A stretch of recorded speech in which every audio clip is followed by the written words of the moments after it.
In this video, we will walk through how to set up your tax profile in SnapTax. Getting started is simple. SnapTax automatically calculates your tax rates based on the information you provide. When you first sign up, you'll land on the tax profile settings page. Here you'll enter the state and city you live in, your filing status, and your business entity type. Whether you're a sole proprietor, independent contractor, LLC, S-Corp, or partnership, just select the option that applies to you. Next, enter your expected annual net income. This is your estimated income minus expenses for the year, and it's used to calculate your initial tax rate preview. Once you start logging actual income and expenses, SnapTax will use those real numbers instead. For this demo, we'll enter $80,000 as the expected annual net income. Below that, you'll see a couple of additional questions.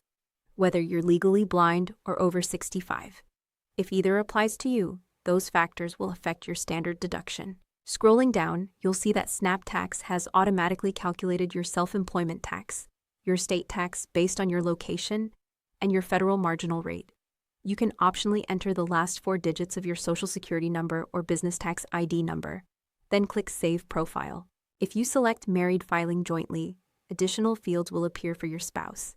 You'll indicate whether your spouse is over 65 or legally blind, and whether they're a W-2 employee or self-employed. You'll then enter an estimate of what your spouse expects to earn for the year.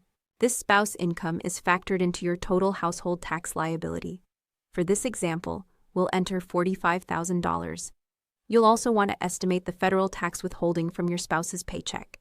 That's the federal income tax withheld, not including Social Security or Medicare. You can find this on last year's W-2. We'll enter $3,500 for the withholding and click Save Profile.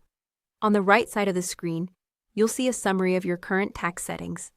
Based on $80,000 for you and $45,000 for your spouse, SnapTax shows your standard deduction, taxable income, federal income tax, self-employment tax, and state tax, all calculated automatically. In this example, the total estimated annual tax liability comes to $26,500. Keep in mind, as you log your actual income and expenses throughout the year, SnapTax will update these estimates automatically to reflect your real numbers. The tax profile is your starting point. It sets the foundation for all of your tax calculations in SnapTax. And that's it. If you have any questions about your tax profile setup, feel free to reach out.